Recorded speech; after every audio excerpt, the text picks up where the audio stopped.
정원을 동원해 댓글 달아 종북몰이 해대다가 아무 말 없이 언론에 흘리고 불쑥 나타나시니 진정 대인배의 풍모를 뵙는 것 같습니다.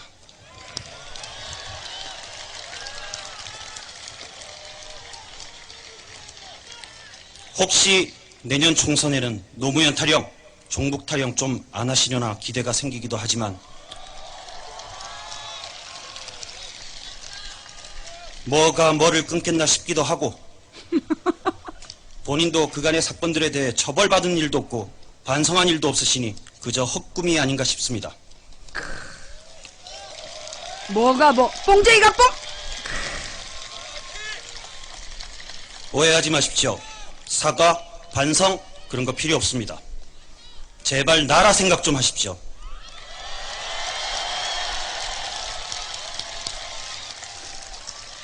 국가의 최고 기밀인 정상회의록까지 선거용으로 뜯어뿌리고 국가 권력 자원을 총동원해 소수파를 말살시키고 사회를 끊임없이 지역과 이념으로 갈라세우면서 권력만 움켜쥐고 사익만 채우려 하면 이 엄중한 시기에 강대국 사이에 둘러싸인 한국의 미래는 어떻게 하시려고 그럽니까?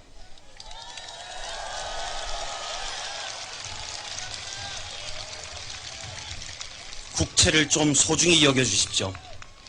중국 30년 만에 저렇게 올라왔습니다. 한국 30년 만에 침몰하지 말라는 법 있습니까? 힘있고 돈 있는 집이야 갑질하기에 더 좋을 수도 있겠죠. 나중에 힘없고 약한 백성들이 흘릴 피눈물을 어찌하시려고 국가의 기본 질서를 흔드십니까?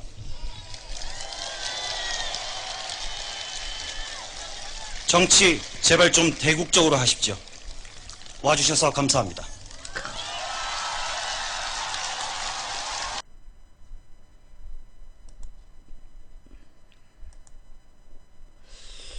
보통 사람이 아닌 것 같아.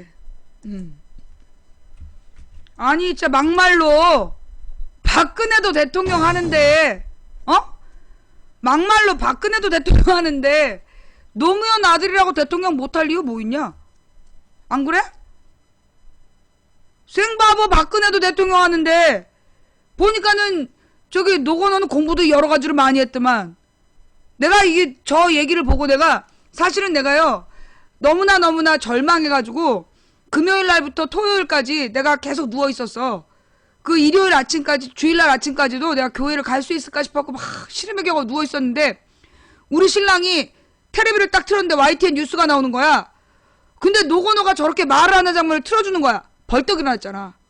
어이구! 천년 먹은 채찍이 내려가는 것 같다. 야당 의원 130몇 명보다 훨씬 낫네. 그러니까 내가 벌떡 일어나갖고 내가 채팅하러 왔잖아.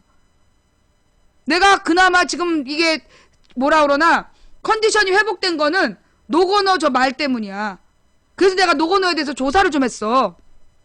노건호에 대해서 좀 조사를 해봤더니 뭐 무슨 처음에 이과에서 공부를 했더만 이과에서 공부를 하다가 나중에 그 건대에서 화공과 화학과 화공과를 공부하다가 연대 법대로 편입을 해서 연대 법대를 졸업하고 그 다음에 무슨 대기업을 다니다가 때려치우고 지금은 중국에 가서 공부를 하고 있더라고.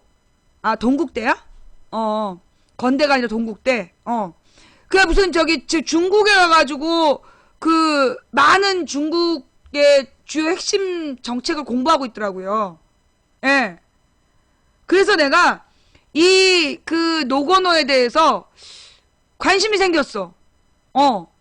지금 뭐 내년에 총선에 출마할 생각 없다. 내년에 총선용은 아닌 것 같고 어차피 내년에 싹 말아먹어야 되니까 지금 꼬라지를 봐서 이제 싹 다 말아먹어야 되잖아.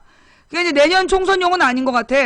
그런데 이 무엇보다 중국 쪽에 가서 공부를 철저히 하고 많은 인맥을 쌓고 돌아올 필요가 있다. 예.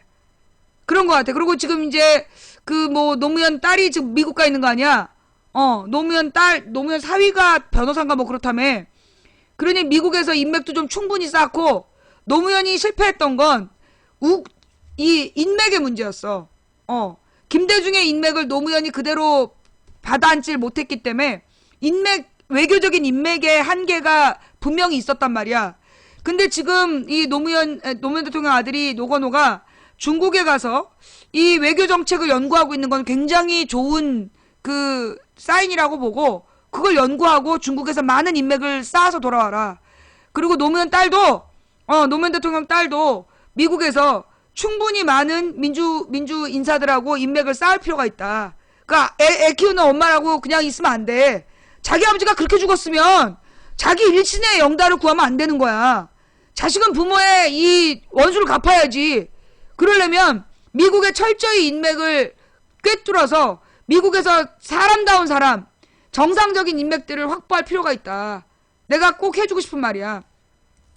그래서 나는 그 노건호 씨를 잘 키울 필요가 있다. 우리가 노건호 같은 사람들을 잘 키워서 노건호 같은 사람들을 잘 키워가지고 이 나라에 큰일에 써야 된다.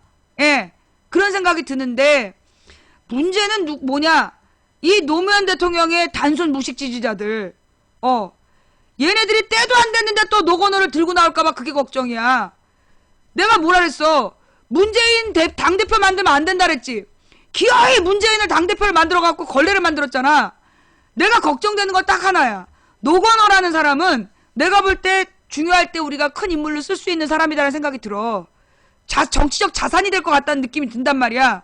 근데 걱정되는 게 소위 이 노무현 팔아서 배지를 달려는 그런 놈들이 무르익지도 않은 준비 안 된 노건호한테 야 내년에 총선 나가자 그래서 네가 깃발 들고 우리가 따라갈게 뭐 이러면서 바람 넣고 그래서 노건호가 내년에 총선 나오면 나는 말아먹는다고 봐.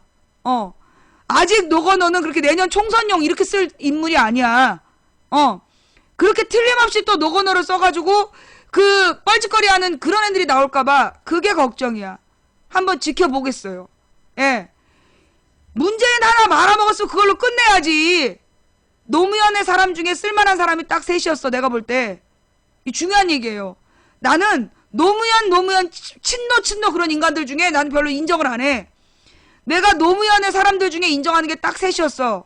문재인, 문성근, 안희정. 안희정은 노무현 대통령이 최고의 권력을 누릴 때 노무현 대통령을 대신해서 감옥 간 사람이야. 그래서 내가 안희정은 이 사람은 정말 의리를 아는 사람이다. 드문 사람이다. 또 문재인 한 번도 박지원이는 김대중 대통령의 비서실장 하면서 지 사리사욕을 챙기려는 게 보였어. 그러나 문재인 한 번도 자기를 드러내지 않았어. 그래서 내가 문재인은 정말 뒤에서 돕는 자이구나. 그래서 내가 인정했어. 그 다음 노무현을 대통령으로 만든 다음에 노사모를 해체해야 된다. 우리가 이대로 있으면 노무현 대통령의 빚이 되고 짐이 될 것이다. 라고 얘기했던 문성근. 그 내가 딱 셋을 인정해. 나 이광재 사람으로 인정 안 해. 난 이광재라는 사람은 사람으로 인정 안 하고, 예. 내가 볼 때 노무현의 사람 중에 쓸만한 건 딱 셋이었어. 문재인, 문성근, 안희정. 나머지는 노무현 파는 인간들이야. 나는 노무현 파는 인간들이라고 봐. 그런 인간들을 나는 이광재가 참 나쁜 사람이라고 봐요. 이광재가 그 강원도지사에 출마하는 바람에 어떻게 됐냐고. 자기가 지금 마지막 대법원 판결 남아있었어. 도지사가 되는 바람에 그런 상황에서 도지사가 나왔고, 그래서 도지사 잘린 거 아니야. 그래서 경선을 치렀어야 됐고, 다시 한번 재보선 했어야 됐고, 나는 이광재는 참 무책임한 사람이라고 봐. 이광재는 정말 무책임한 사람이야. 그런 사람 입 밖에 내지도 마. 노무현 대통령 좌광재, 우희정, 노무현 대통령 밑에 있었던 사람들 중에 그런 정치 자금 비리에 연루됐던 인간들 걔네들은 다 지워. 다시 기회 주지 마. 언제적 이광재 아직도 얘기하고 있어. 이광재가 할 일은 다 했어. 나라 싹 말아먹으니까 강원도 도지사 돼가지고 그 일로 말아먹은 걸로 그의 역사적 사명은 다 했어. 다시는 어디 나오지 말라 그래. 내 눈에 띄기만 해봐. 자, 그런 이 노건호의 발언에 대해서 예의를 지키지 않았다. 예의를 지키지 않았다라고 지랄 연병 때 떠는 놈들에게 보여주고 싶은 영상이야. 저는 제 마음속에 노무현을 이 나라 대통령으로 인정하지 않고 있습니다. 노무현이 계속 지금까지 기조를 바꾸지 않고 이대로 나간다면 저는 우리 당이 노무현의 퇴임 운동을 벌여야 된다고 저는 생각합니다. 이것이 야당이 갈 길입니다. 그동안 실정만을 거듭해서 어려운 상황에 빠져버린 노무현 대통령은 제 제게 노무현 대통령 한번 질문하겠습니다. 과연 앞으로 제2, 제3의 똑같은 이러한 사태를 조장하기 위한 저희로 장관을 임시킬 일이 아니다라고 판단하는 노 대통령의 정신 상태가 과연 올바른지. 정말 노무현 대통령은 김도한 장관 하나 영웅 만들기 위해서 우리 정치를 파행으로 몰고 가는 못난 대통령이라는 걸 다시 한번 국민한테 여실히 증명했다라고 저는 생각합니다. 예의? 김도한 장관 하나 영웅 만들기 위해서 우리 정치를 파행으로 몰고 가는 못난 대통령이라는 걸 다시 한번 국민한테 여실히 증명했다. 예의? 어? 뭐? 야당 대표에 대한 예의? 여당 대표에 대한 예의를 지키라고? 따대고 그래 뭐 지나가는 개나 소나 예의를 지키라고 얘기할 수 있어. 근데 김무성이는 그러면 안 되지. 응. 지나가는 개나 소가 예의를 지키라고 그러면 지켜줘야 되지만 김무성이는 그런 말 할 자격이 없다고 봐. 예. 자, 그 다음 이야기로 넘어갈게요. 좌우지간 주말 내내 노건호의 발언을 논쟁화시켜서 그걸로 얘네들이 덮고 싶었던 목적은 뭐야?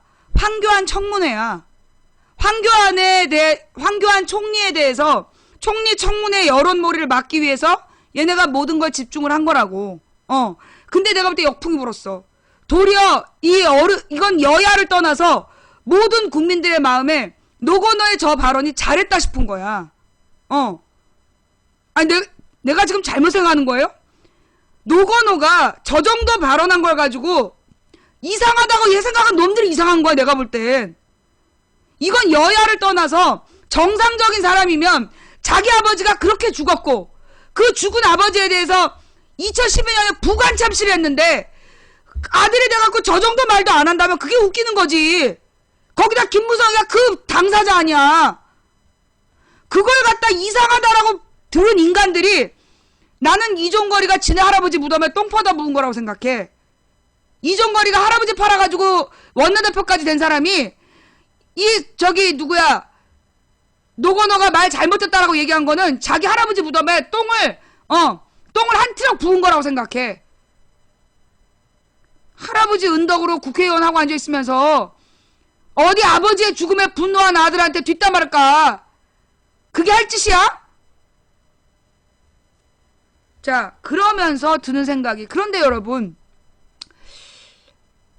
이게 야당 의원들이 이종걸 말고 딴 놈들도 많단 말이야. 여기부터가 중요한 말이야. 이종걸 말고 실제로 이 노건호의 발언에 대해서 더 강도 높게 비판한 놈들이 있어. 그런데 몇몇 댓글원들이 이종걸만 드립다 물고 늘어져. 이게 왜일까? 진짜 더 악하게 욕한 놈들이 있단 말이야. 걔네들은 얘기 안 하고 요 댓글원들이 계속해서 이종걸만 물고 늘어져. 그 이유가 뭐냐 하면 청문회. 이종걸이가 책임지고 원내대표가 돼서 이번에 황교안이 청문회해야 되잖아. 황교안 청문회를 위축시키려고. 이종거리가 황교안 청문회 잘해보자 으쌰으쌰 하지 못하게 하려고 더 욕먹이는 그런 걸로 나는 보여요. 나는 이종걸이 잘했다는 얘기 아니야. 그런데 이종걸에 대해서 아니 이종걸 말고 다른 놈들이 더 못된 소리 많이 했는데 계속 이종걸만 물고 늘어진 이유가 뭘까? 이거는 그 청문회에 야당이 으쌰으쌰 하면서 청문회에 집중할까봐 그래서 이종걸을 계속 물고 늘어져서 타겟으로 만드는 거 아니냐. 물론 이종걸이 빌미를 줬지만 내가 볼 때는 지나치게 이종걸 욕만 물고 늘어지는 목표가 나는 이 황교안 청문회를 무력화시키려는 의도로 보여. 나는 그렇게 봐요. 예. 그래서 한번 그러면서 나 드는 생각이 그런데 그런 나의 생각이 잘못됐을 수도 있겠다는 생각이 드는 거야. 이종걸 문재인 당에서 황교안을 떨어뜨리겠어? 문재인 지지자인 척 하면서 이종걸 때문에 망했다는 얘기만 하고 앉아있고 내가 볼 때요, 황교안이 통과되면 그건 문재인의 무능이야. 문재인 이종걸이 목숨 걸고 황교안은 떨어뜨려야 되는 거야. 근데 별 기대가 안 돼. 어? 해낼 수 있을 거라는 확신이 안 들어. 이번에 내가 볼 때는요, 이 문재인하고 이 이종걸이 황교안 청문회 똑바로 준비 못하고, 그래서 황교안이가 총리가 된다. 그렇다면 나는 이 새정치연합의 의원들 내년에 130명 전부 다 배지 내놔야 된다고 봐. 이거는 130명 공동 책임이야. 지금 그 새정치연합 의원들이 황교안 이미 그 새정치연합 의원들 안에 내가 느껴져. 내가 어디서 들은 얘기는 없는데 내가 딱 감으로 느껴지는 게 뭐냐. 이것들이 황교안을 막을 수 없다라고 이미 자포자기한 거야. 그래서 청문회 위원으로 나서지도 않고, 그래서 그냥 대충 아무나 나간 것 같아. 청문회 위원 짠 것 같아. 그래서 내 느낌에는 이번에 황교안이 통과되면 130명 모두 배지 떼는 거야. 아무도 출마하지 마. 너네 목숨 걸고 130명이 미친 듯이 최선을 다해서 황교안 떨어뜨려. 그러면 관심 다시 가져줄게. 아니면 여기까지가 끝인가 보. 세정연은 벌써 묻었소. 나 이미 묻었어. 앞으로 우리 방송에서 세정연은 발언 금지야. 아니야, 한마디만 더 하고. 여기 이게 그 김상곤 얘기까지 하고, 자, 김상곤 얘기를 할게요. 김상곤 혁신위원장? 진짜. 아니, 67세 노인한테 무슨 혁신위원장이야. 뭐 교육혁신? 아니, 뭐 교육혁신 뭐 얼마나 했다고.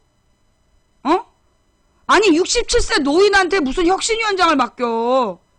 그게 새정치연합의 한계야. 물론 만약에 김상곤 혁신위원장이 65세 이상 공천 안 주겠다. 65세 이상 공천 안 주고 4선 이상은 적지 출마시키고, 그 다음에 이 초선 신인들에게만 전략 공천 주고 나머지는 모두 국민 경선 하겠다 라고 얘기한다면 내가 오늘 방송에 대해서 사과하겠어. 김상곤이란 사람이, 김상곤 혁신위원장이 65세 이상 공천 금지, 4선 이상은 적지 출마, 그 다음에 초선에 한해서만, 정치 신인에 한해서만 전략 공천, 그리고 나머지 완전 국민 경선제 라고 얘기한다면 내가 오늘의 방송을 사과하고 우리 방송에서 계속해서 세정연에 대해서 언급하는 거 허락하겠지만, 내가 볼 때 그럴 가능성이 없어 보여. 내가 볼 때 김상곤이 그렇게 할 가능성이 별로 없어 보여. 그리고 나는 솔직히 김상곤이라는 사람의 정치적 감각에 대한 신뢰가 별로 없어. 사실 김상곤 교육감이 2번 교육감을 했다면, 지난번 지방선거 때 교육감으로 그냥 다시 나왔다라면 나는 이 김상곤이라는 사람에 대해서 굉장히 죽을 때까지 존경했을 것 같아. 그런데 그 교육감으로서 자기가 해야 될 역할이 분명히 있는데, 솔직히 어떤 획을 긋지도 못했는데, 하다 말았는데, 그 무리하게 경기도지사에 출마해가지고 교육감 내려놓고 그렇게 한 행동에 대해서 나는 아직까지도 이 사람이 별로 정치적 감각이 없구나. 이런 사람이 어떻게 혁신을 하겠나. 그런 생각이 드는 거예요. 나는 그래서 지금까지는 별로, 솔직히 얘기해서 김상곤 교육감은 그냥 얼굴 마담하고 조국 같은 사람, 아니면 뭐 조국이 아니라 다른 사람이라도 완전히 이 칼을 휘둘러서 절반을 잘라낼 그런 혁신적인 젊은 인물을 전면에 내세웠다면, 쟤네 새누리당 봐봐. 이준석 같은 애 내세워. 손수조 같은 애 내세우고. 그런데 세정연은 그런 게 없어. 그러니까 국민들이 늙은 정당이라는 거야. 낡은 정당, 늙은 정당, 무능 정당이라는 얘기가 그래서 나오는 거라고. 생쇼를 다해서 데려온 혁신위원장이 칠순이 내일 모레야. 그걸 보고 어떤 국민이 혁신정당이라 그러겠어. 그걸 보고 무슨 국민들이 마음을 먹고 투표를 하러 나오겠어. 안 그래? 노인정당으로 보이는 거지. 나는 그 김상곤 김상곤 혁신위 체제에 대해서 기본적으로 신뢰감이 없어. 나는 이런 생각을 해요. 지금 뭐 문재인 측근이나 486 의원들이나 호남 출신들이나 전부 다 조국 같은 사람이 공천위원장이 되면 지네들 공천 안 줄까봐 아무도 조국을 붙잡지도 않고 매달리지도 않았어. 문재인이 혼자 조국 얘기를 하다가 그냥 끝나버렸어. 문재인도 정말로 조국이 필요하다, 정말로 혁신하는 이미지를 보여야 된다고 생각했으면 삼고초려를 하든 뭔가 방법을 냈겠지. 내가 볼 때 문재인이 그렇게 하지 않은 이유는, 나는 이 문재인 측근들 지들이 공천 못 받을까봐, 왜 조국이 손석희 사장 앞에서 뭐라 그랬냐면 친문 다 잘라야 된다 그랬어. 조국 교수가 손석희 사장이랑 나와가지고 인터뷰 방송할 때 그때 분명히 뭐라고 얘기했냐? 친문 6천 골단으로 잘라내야 된다. 그래야 개혁이 된다. 그래서 내가 볼 때 문재인 측근들이 조국 매달리지 않았어. 486 의원들도 자기네들 공천 못 받을 것 같으니까 안 매달렸고, 호남 출신들은 당연히 반대한 거고, 그래서 조국 같은 사람이 개혁위원장 안 된 거야. 혁신위원장 안 된 거야. 그러면 국민들도 관심을 끊을 수밖에 없어. 단 김상곤 혁신위원장이 정말로 혁신위원장답게 인정받고 존중받고 싶다면, 난 65세 이상 공천금지, 4선 이상 적지 출마, 초선 정치 신인들만 전략공천, 나머지 완전 국민경선제라고 선언한다면, 이 네 가지를 선언한다면 나는 김상곤 교육감 인정하겠어. 김상곤 혁신위를 혁신위라고 인정하겠어. 그러나 그 네 가지를 선언하지 않는다라면 나는 김상곤 할배위라고 부르겠어. 그리고 우리 방송에서 내가 분명히 얘기하는데요, 앞으로 새정연에 대해서는 언급 금지야. 황교안인을 완전히 떨어뜨리거나 황교안 총리 인준을 막아내거나 아니면 김상곤이 네 가지 공천개혁 선언한다면 그때 다시 한번 그 이름을 불러주되, 오늘부로 이름 부르지 마. 괜히 이름 불러서 미련을 두지 마. 이미 끝났어. 뭔 말인지 알겠어요? 나는 김상곤 혁신위에서 공천개혁 네 가지를 선언한다면 내가 오늘 방송에 대해서 진지하게 사과하고, 김상곤 교육감이 원하는 정말 새로운 공천개혁을 위해 최선을 다해 돕겠지만, 그 네 가지 안 하면 나는 더 이상 누가 김상곤이 누구예요 모르는 사람인데 그럴 거야. 새정은도 마찬가지야. 뭐 이종걸 욕만 하면서 문재인은 잘하는데 이종걸만 문제다. 내가 볼 때 둘 다 똑같아. 이종걸이나 문재인이나야. 김한길이가 문제고 박지원이가 문제고 이종걸이가 문제면 그건 문재인의 문제야. 문재인이 그들을 제압하지 못하는 문제, 그런 거야. 딴 사람 욕하지 말고 문재인이 확실한 리더십, 만약에 정말로 문재인이 이번 사태를 해결하고 싶었다면 왜 안철수한테 가갖고 위원장 자리를 제안을 해? 조국을 밀어붙였어야지. 더 이상 새정연, 문재인 이런 얘기 하지 마. 관심도 두지 마. 정말로 우리가 관심을 다시 갖는다는 건 그 새정치연합에서 제대로 청문회, 황교안 청문회 이거 할 거 얼마나 많은지 알아요? 나는 지금 청문 위원들 보면서 어이가 없는 거야. 지금 뭐 하자는 거냐?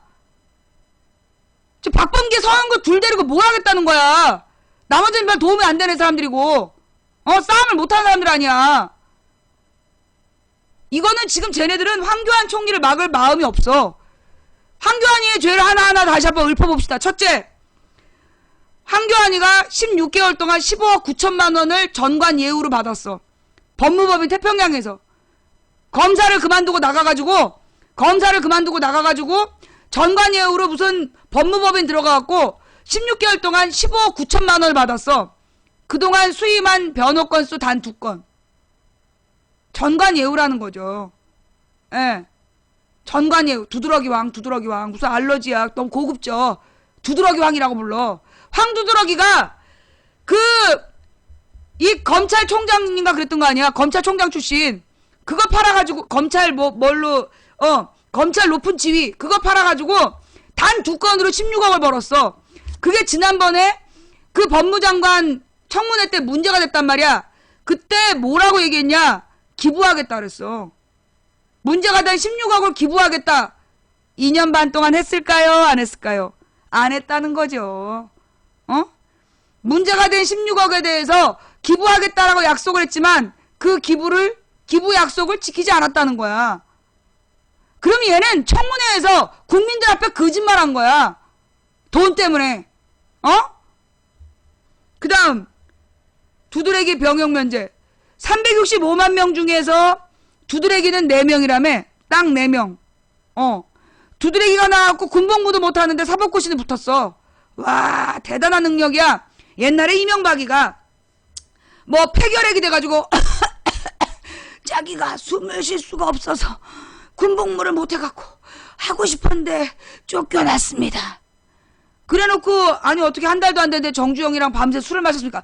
그때는 내가 이제 뭐 여기서 반드시 살아남아야 되겠다라는 의지를 가지고 살아남았다고. 아주 아카데미 나무주연상급이야. 내가 그 이명박의 그 허접한 병역 기피 그 연기 다음으로 이 두드레기 왕. 와, 내 별의별 얘기를 다 봤는데 두드레기도 있어. 두드레기도. 나는 지난번에 안상수가 왜 행방불명으로 병역을 기피했잖아. 홍준표가 까발린 건데 안상수 창원시장이 옛날에 병역을 면제받았어. 근데 면제받은 방법이 뭐였느냐면 그게 행방불명.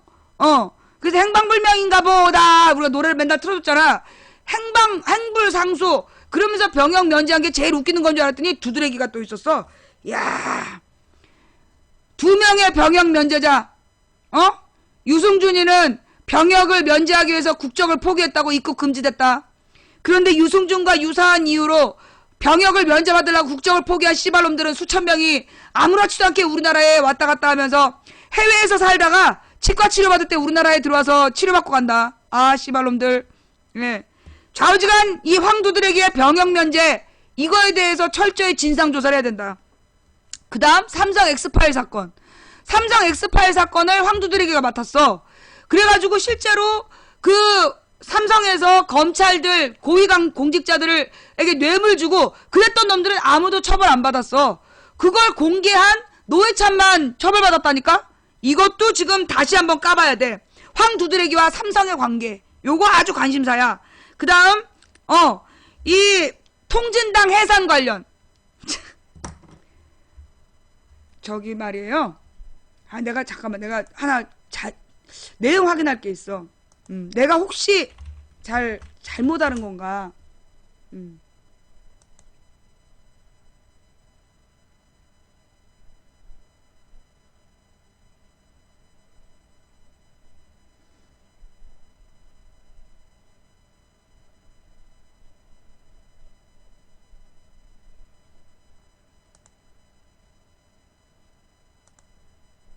자, 나오네.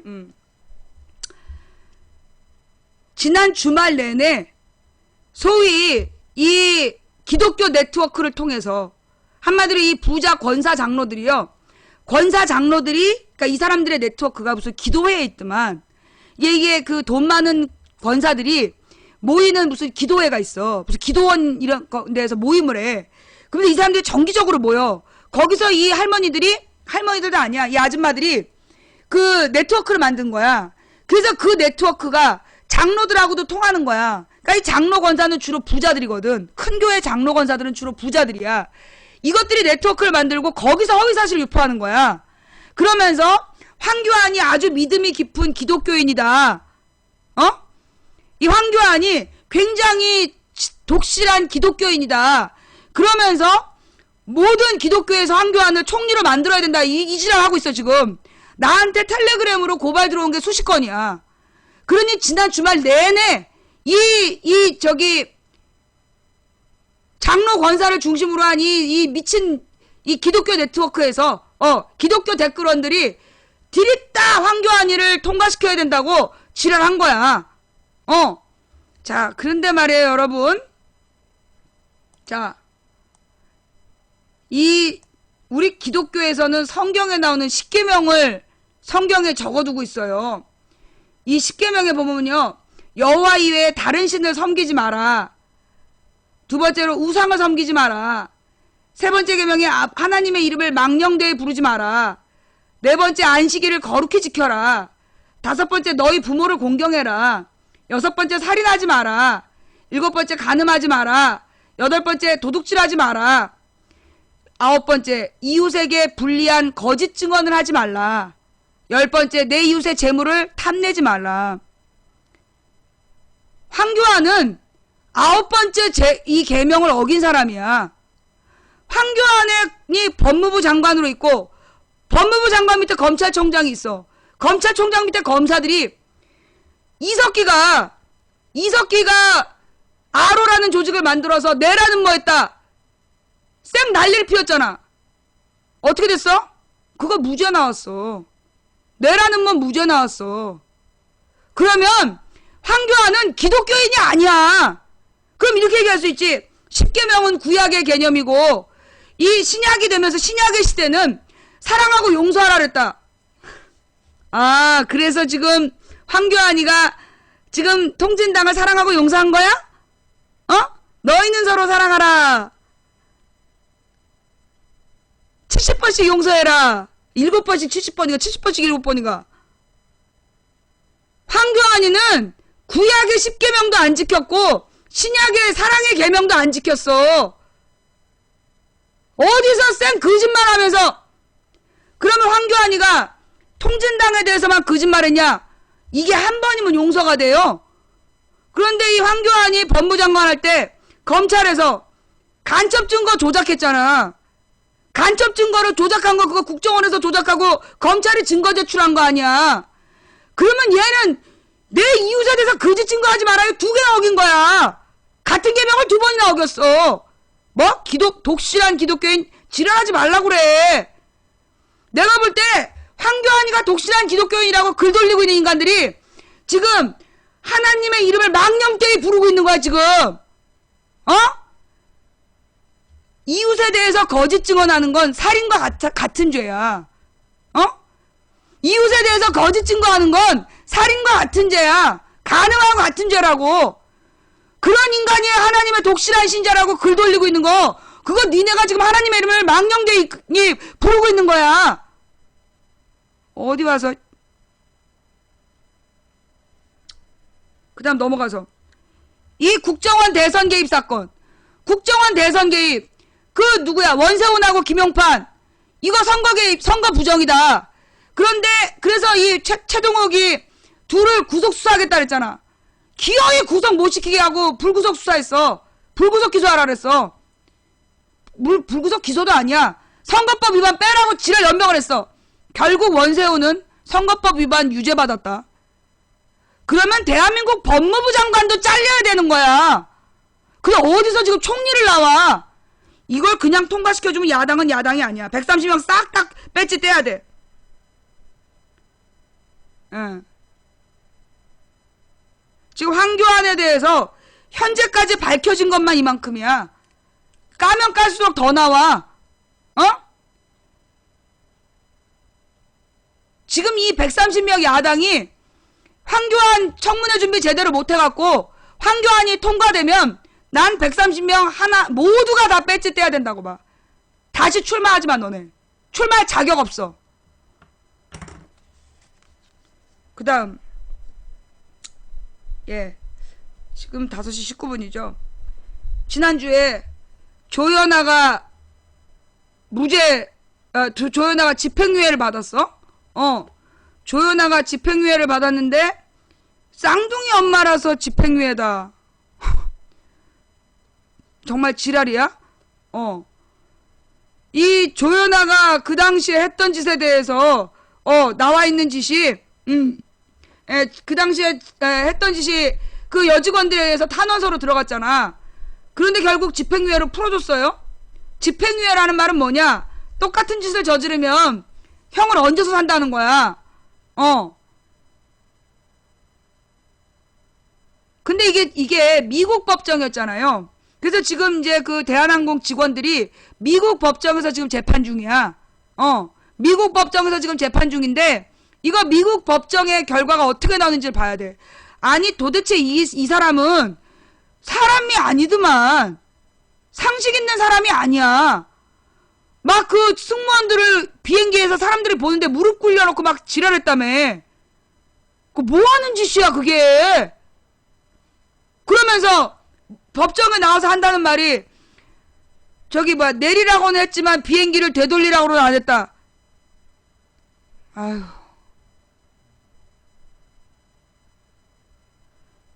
지금 이제 우리나라 법정에서 조현아가 집행유예를 받았는데 대한항공 직원들이 정신적 피해 보상에 대한 고소를 미국 법정에서 했어. 왜냐하면 그 사건 발생 비행기를 되돌린 게 그게 미국이었거든. 그래서 미국 법정에서 그 재판이 열리는 거야. 그 결과도 우리가 관심 있게 지켜봐야 돼요. 그러면서 정말로 이 무능한 재벌 2세들, 무능하고 막대 처먹은 재벌 2세의 상징, 이런 것들이 아직도 그 소유권, 부사장은 그대로 갖고 있잖아, 지금. 뭐 사퇴하네, 사임하네 그랬는데, 내나 부사장 지분을 가지고 있어. 아유, 잘 나간다, 잘 나가, 아주. 그래서 지금 대한항공 이름을 대한을 빼야 된다. 한진항공인가로 바꿔야 된다, 막 그런 다음에, 그러면서 지금 경복궁 옆에다 호텔 짓겠다고. 예. 경복궁 옆에다가 지금 호텔 짓겠다는 게 그게 또 대한항공 아니야. 그런데 바로 그 호텔 바로 옆에 벽을 공유하고 있는 게 여고드만. 풍문여고인가? 고등학교 바로 앞에다가 지금 호텔을 짓겠다는 거야. 그러면서 유해시설이 없으면 된다고. 그래. 박근혜가 뭐 카지노를 허락하면서 내국인은 안 갈 거라고. 강원랜드도 처음에 그랬지. 강원랜드도 처음에 내국인은 안 갈 거라 그러더니 지금 완전히 그 근처가 난리도 아니잖아. 지금 전국에요 카지노가 너무 늘어났어요. 전국 호텔 중에 카지노가 엄청 늘어났어. 그 다음에 카지노만이 문제가 아니야. 이렇게 시내에서 호텔 그거 생기면요 틀림없이 그 있잖아 왜 왔다 갔다 하는 그 호텔에 외국인만 투숙할 수 있게 여건이 없으면 외국인 해외 거주자만 투숙할 수 있게 한다는 보장 있어? 그것도 아니잖아. 그럼 애들이 매일매일 그 나이 든 아저씨하고 젊은 아가씨가 팔짱 끼고 나오거나 나이 든 아줌마하고 젊은 오빠야가 팔짱 끼고 나오는 걸 보면서 무슨 생각을 하겠어? 뭘 배우겠어? 아버지와 딸이 호텔에 와서 밥 먹고 가나 보다. 엄마와 아들이 호텔에 와서 밥 먹고 가나 보다. 그런 생각 하겠어? 하여간 기본이 안 돼 있는 나라에 기본이. 아니 어떻게 학교 앞에 200m 앞에다가 호텔을 질 생각을 해. 뭐 학교 앞에 경마장도 하는데 뭐 화상 경마장 미친 것 같아. 이 이명박 박근혜 정부는 기본적으로 미쳤어. 미친 것 같아. 아니 학교 앞에다가 무슨 화상 경마장이야.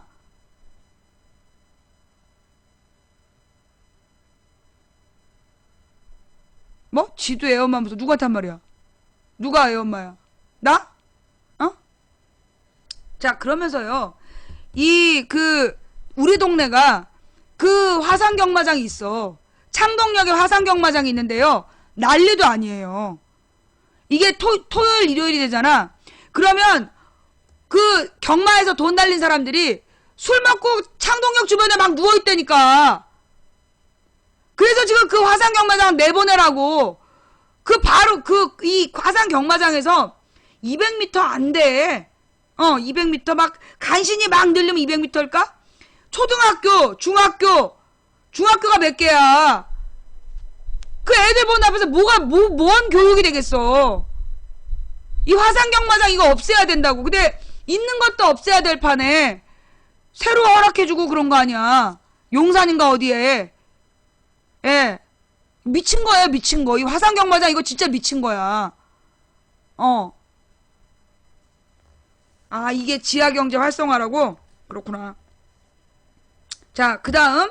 내가 지난주에 아파갖고 못 다뤘던 지금 묵은 뉴스들 늦었슈 중이야. 망치 부인의 늦었슈? 늦은 이슈. 예. 그래서 우리 저기 천안함 그 집회에 대해서 한번 얘기 좀 해봅시다. 천안함 집회. 예. 그 천안함에 대한 재판을 해서 천안함 재판. 그래서 거기서 밝혀진 이야기들. 천안함 재판에서 밝혀진 이야기들. 그것도 한번 다뤄야 되죠. 자료실이 올라왔던데.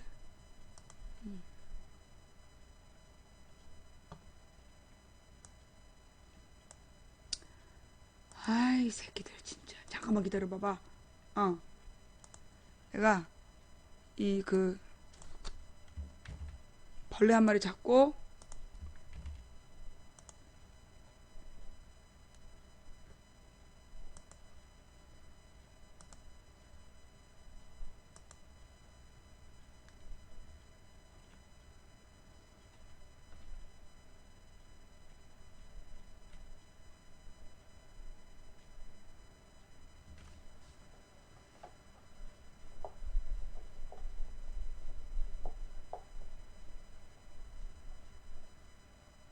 자료 실현 없네? 예, 자료 실현 없고, 함께 읽는 뉴스에서 봤던가? 천안함에 대해서 재판 결과 나온 거,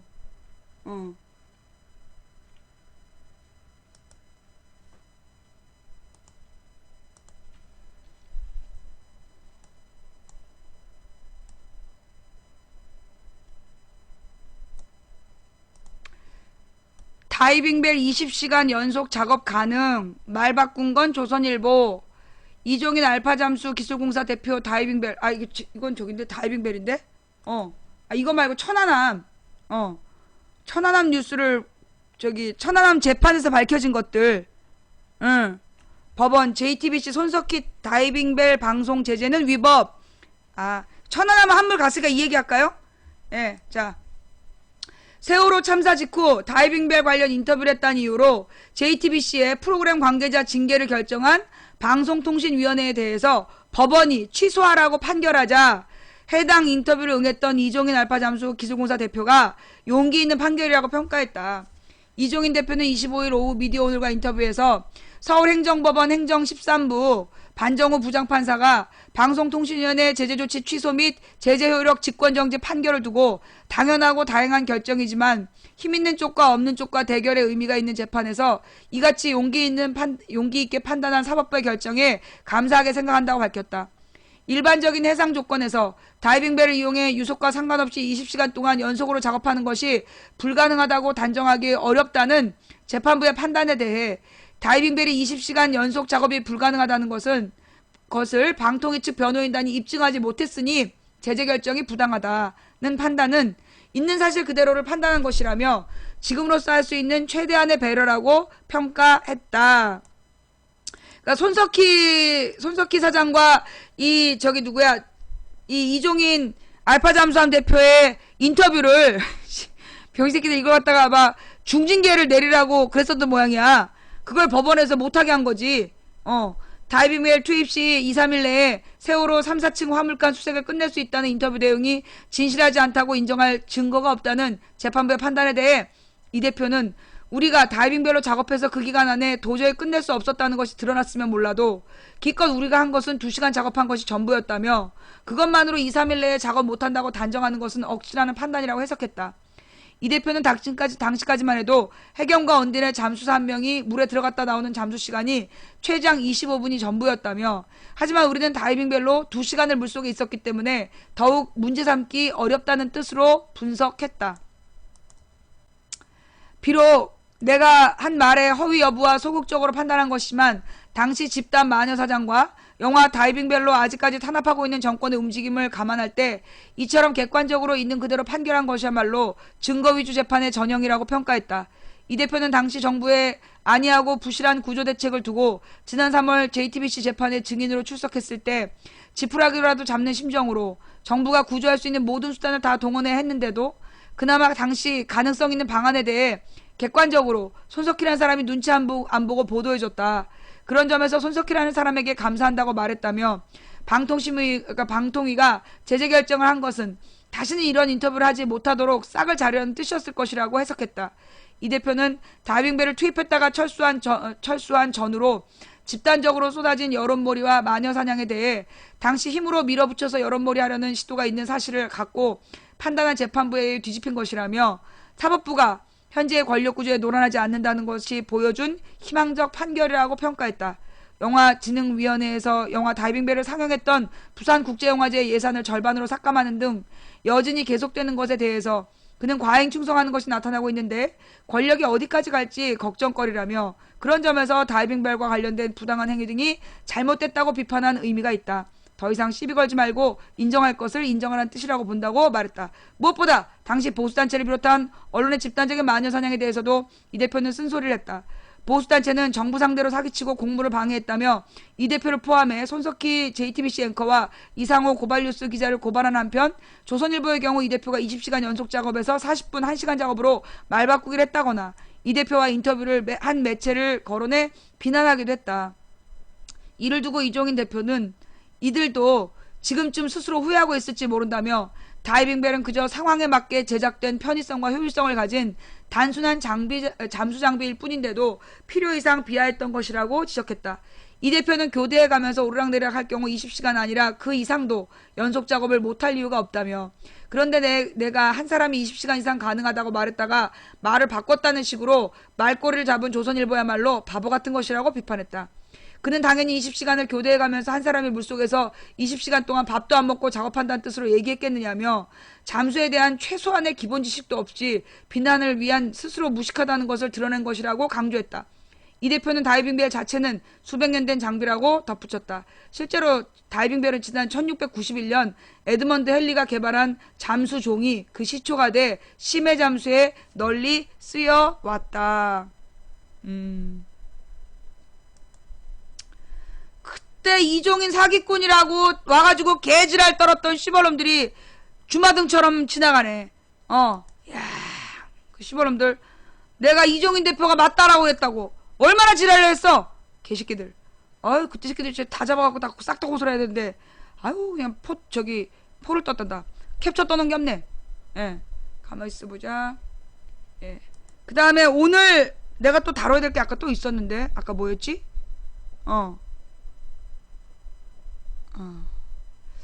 싱크탱크 시각 한겨레 신문 아니고,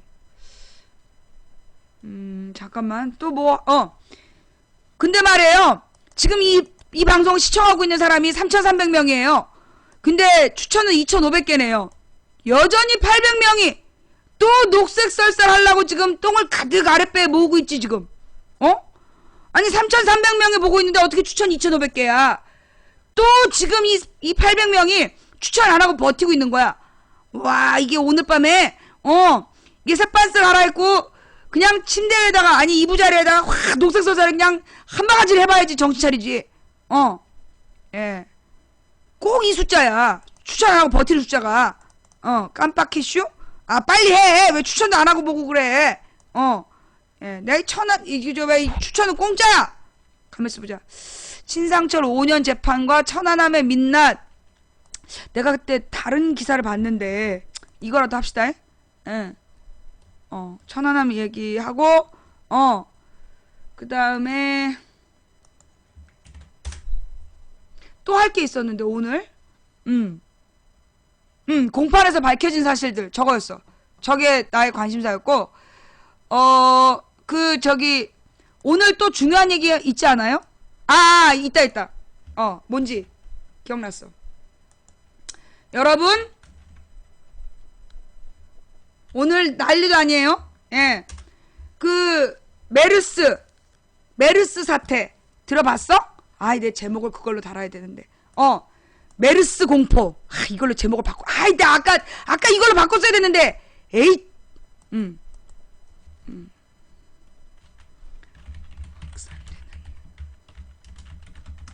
예.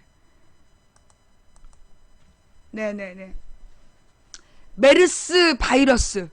와, 지금 막 난리도 아니에요. 그죠? 지금 언론에서 지금 계속 때리고 있지. 그지?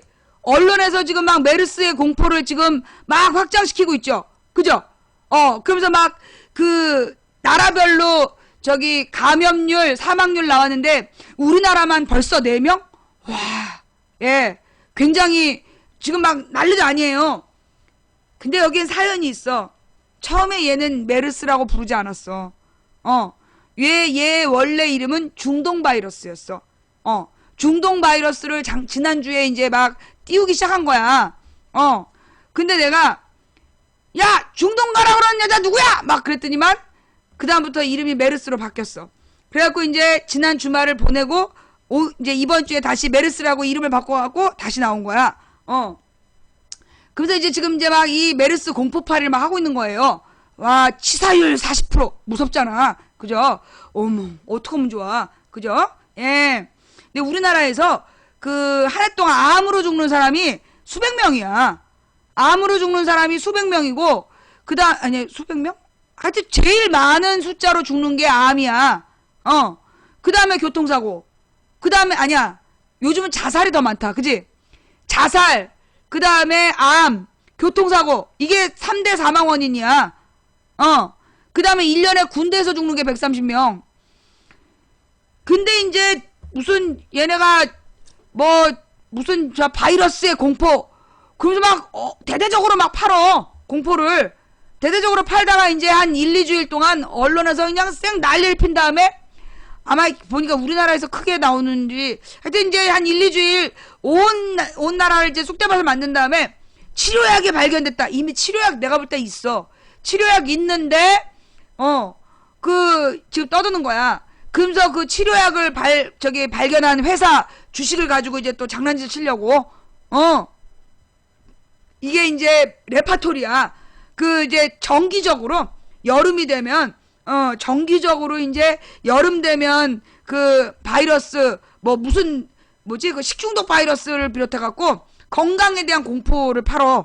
그 다음에 이제 또 겨울 되면 사스 같은 독감에 대한 독감 예방 주사 맞아야 된다고 또 막 지랄하잖아. 그것도 다 개뻥이야. 다 그거 그래가지고 다 맞아야 된다고 지랄 연명을 한 다음에 나중에 물백신이다. 몇 년 지나면 물백신이다 이러잖아. 맨날 하는 얘기야. 그러면서 한때는 막 여자애들한테 자궁경부암을 막을 수 있는 예방주사를 놔야 된다고, 막 소아과에 갈 때마다 이걸 맞아야 되나, 그래, 막 고민했잖아. 그 부작용 있대. 맞으면 안 된대. 이게 다 뭐하고 관계된 주식회사에, 그러니까 제약회사 주식 갖고 장난친 새끼들이 약장사 하려고 그러네, 약장사. 사실 약을 파는 게 목적이 아니야. 그 약 물백신이야. 근데 이제 그 공포를 팔고, 그 다음에 이제 물백신 팔고, 그러면서 주식 파는 게 목적인 거지. 특히 또 이럴 때 또 귀가 얇은 개미들이 그냥 홀라당 또 올라타잖아. 한참 올라갔을 때. 그런 얘기가 있어. 꼭 당신이 사면 주가가 떨어진다고. 왜? 당신은 주가가 올라갈 것 같으면 살까 말까 고민하는데 계속 올라가. 계속 올라가면서 계속 그거만 봐. 얘만 혼자 올라가는 것 같아. 그러다가 막 계속 더 이상 올라갈 것 같아. 확 사면 떨어지는 거야. 그거 다 덱사라고 그거 속이는 거야. 이거 지금 막 손님이, 비정상간담은 나오잖아. 어머, 지금 막 계약하려는 손님이 있다. 그거 다 개뻥이야. 이 개미들이 주식 투자해서 부자가 될 가능성은, 저 벌레가 장가갈 가능성만큼 낮아. 예. 이 개미들이 말이에요. 늘 여러분들이 이미 시장에 나온 정보를 가지고 주식을 산다는 건 이미 쟤네들은 단물 다 빼먹고 여러분한테 껍데기를 던지는 거예요. 단물 빠진 그 씨앗 껍데기 던지는 거야. 그러니 시장에 나온 매물을 보고 특히 그래프를 존나 들여다보는 거, 그거 진짜 어리석은 짓이야. 이거 주식을요, 지금 막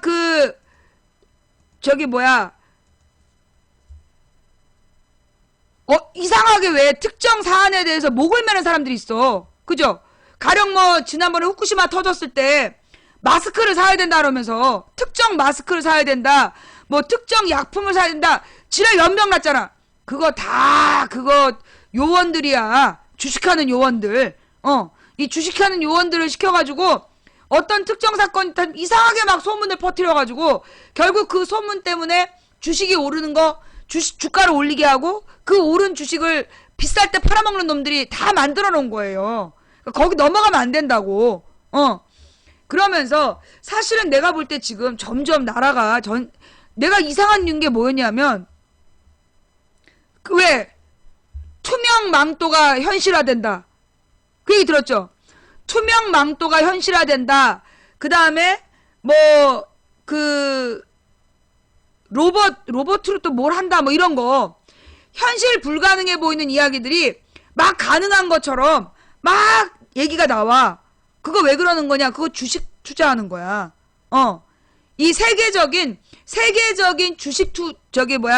주식 장사하는 놈들이 이제 옛날에는 이제 산업화가 될 때 자동차 회사라든가 무슨 철강 회사라든가 그런 회사들이 성장을 했어. 그런데 이제 자동차나 철강이 이제 그러니까 그게 달한 거야. 더 이상 성장 가능성이 없어. 그러니까 이제 자동차나 철강 같은 내실 있는 기업의 주식을 가지고 그 시장에 들어와서 돈 벌기가 어려운 거야. 이미 그런 것들은 기본적으로 다 나눠 먹고 있거든, 재벌들이. 다 나눠 갖고 있고, 그 빈틈이 없어. 시장에 들어갈 수가 없어. 투명망토라든가, 그래가지고, 지금 녹화. 예. 그래서, 말도 안 되는 이야기들을 막 해가지고, 그, 개미들 끌어들이는 거야. 주식 시장을 교란시키는 거야. 여러분, 그 백수호 논란이요. 백수호 논란. 그게 여러분들 왜 지난번에 왜 최고위원회에서 백수호 얘기하냐 그랬잖아. 가짜 백수호 논란. 그게 대표적으로 주식시장을 교란시킨 그 문제 있는 상품이었어. 백수호라는 게 사실은 보니까 백수호의 약효도 증명이 안 된 것 같아. 근데 아침 방송을 통해서 백수호라는 그 약품이 애들 키 크게 한다 뭐 이러면서 막 팔았나 봐. 그게 뭐 몇 년 됐나 봐요. 그래가지고 백수호라는 게 굉장히 많이 팔렸다는 거예요. 특히 애들한테 많이 먹였대. 그런데 그 실제로 지금 시중에서 유통되고 있는 백수호는 실제가 아니까 진짜 백수호가 아니고 이엽우피소라는 비슷하게 생긴 다른 물질이라는 거야. 그런데 이 이엽우피소가 이 식약처에서 어떤 사람은 독극물이라고 그러고 누구는 아니라고 주장을 한다는 거야. 그래서 지금 시중에 가짜 백수호가 돌고 있다. 그래서 이제 난리가 나가지고 지금 계속 그 뉴스가 나오는 이유가 주식시장 때문이래. 무슨 얘기냐면 그 백수호라는 제품이 들어있는 무슨 NC 머시기 무슨 어떤 특정 회사 제품이 있어. 그 회사 주식이 계속 올라갔던 거야. 이 백수호가 들어있는 약품을 개발한 회사의 주식을 계속해서 그걸 뭐라 그러니 주식 딜러들이 이거 앞으로 더 올라간다고 투자하라고 막 주장을 한 거야. 그래서 이 그러니까 그 회사 백수호 회사의 그 주식을 계속 주식값을 몇 달 동안에 걸쳐서 작전 세력이 값을 올렸던 거야. 그래서 최고 가격에 개미들이 뛰어들어가고 그걸 잡은 거야, 주식을. 그런데 이어부피소 파동이 터진 거야. 이어부피소 파동을 터뜨리면서 가짜 백수호다. 그래서 그 주식을 깡통으로 만든 거야.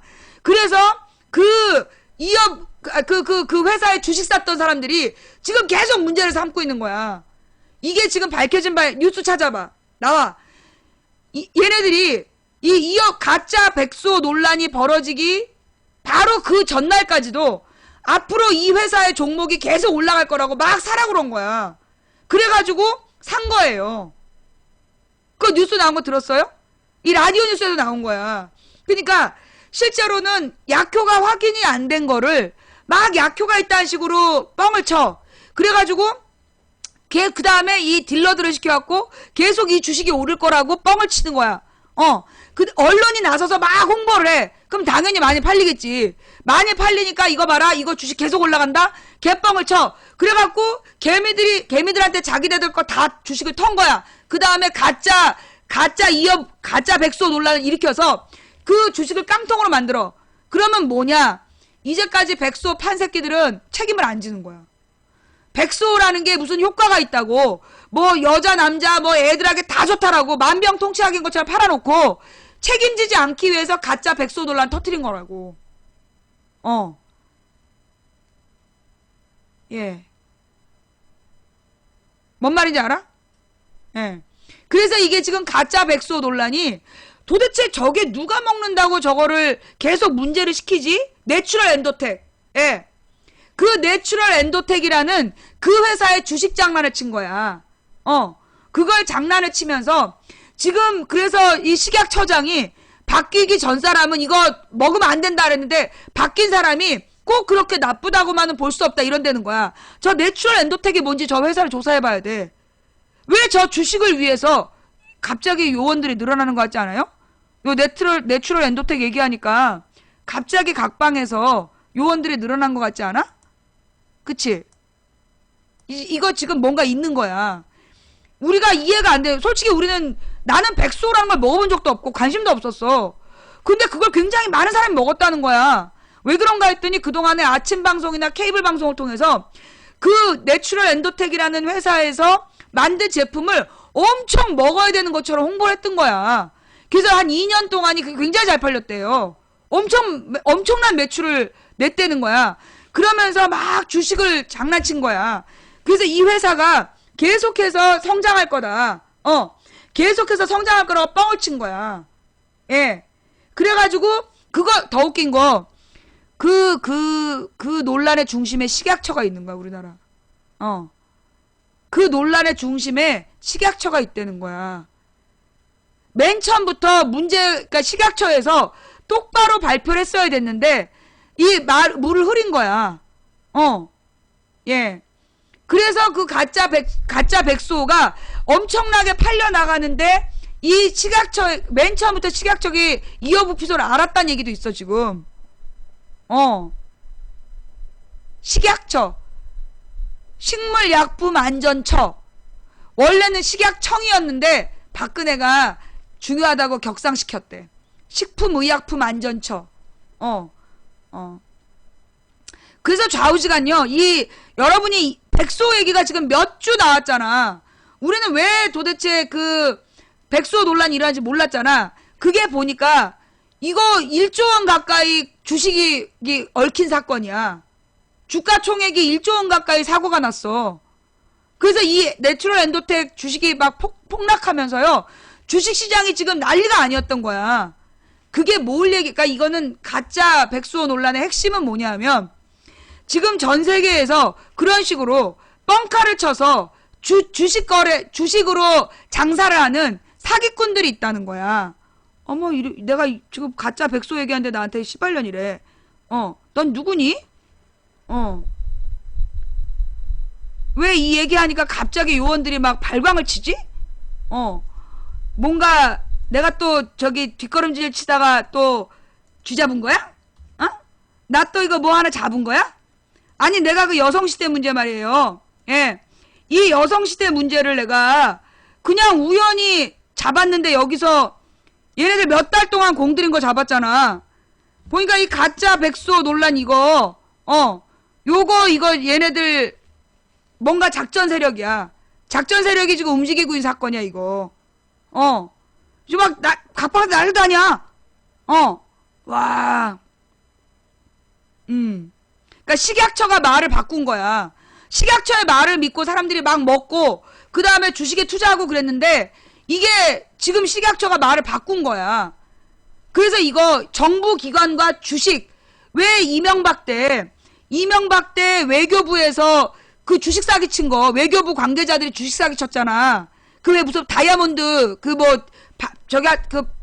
이명박의 자원외교, 이명박 자원외교로 주식 사기를 친 거야. 자원외교 핵심이 그거더만. 주식 사기야, 그게. 어느 회사가 막 잘 나간다 이러면서 그게 전부 주식 사기하고 연관되어 있어. 가짜 백수호 논란도 주식 사기하고 연관되어 있는 거야. 그러면서 지금 5대강, 지금 4대강 사업, 5대강 사업도 이게 다 주식시장하고 관계되어 있는 거야. 예. 주식시장하고 다 연관되어 있는 거야. 이 섬진강을 몰래 개발하다가 지금 걸려갖고 5대강 사건, 5대강 사업을 남몰래 추진해왔다 난리가 났잖아요. 이런 게 전부 다 주가하고 연관되어 있어. 예. 얘네들이 지금 치고 빠지는 사기 전술로 개미들의 주머니를 털고 있는 거지. 예. 자, 그 다음에 좌우지가 하던 얘기를 마저 돌아가서, 그래서 이 메르스 논쟁, 요 메르스 논쟁은 결국 얼마쯤 가면 치료약이 나왔다라고 떠들 거야. 그러면서 결국 그 치료약을 만든 제약회사에 투자하라는 그게 일종의 사인이란 말이야. 그런 거에 넘어가지 말라고. 그런 거에 넘어가지 말라고. 그러면서 보니까요, 이 메르스, 그러니까 중동 바이러스, 그 중동 바이러스가 원래 우리나라에서는 그렇게 없었다는 거야. 그럼 왜 우리나라에만, 지금 다른 아시아 국가에는 그렇게 많지가 않대, 환자가. 우리나라만 지금 며칠 새에 갑자기 급증하고 있다는 거야. 누군가 중동에 가서 그 몹쓸 바이러스를 갖고 왔다는 거지. 최근에 중동 갔다 온 거 누구야? 누구야? 중동 갔다 와가지고, 중동 바이러스 퍼뜨린 그거 누구야? 누구야, 누구? 아.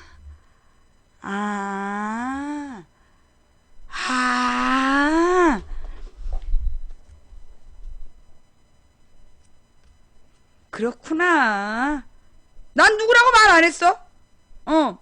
난 누구라고 말 안 했어. 하여간 누가 중동을 요란하게 갔다 와가지고 그냥 청년들 저거 중동 가라고 생 지랄 연병을 떨더니만 중동 바이러스 딱 어휴.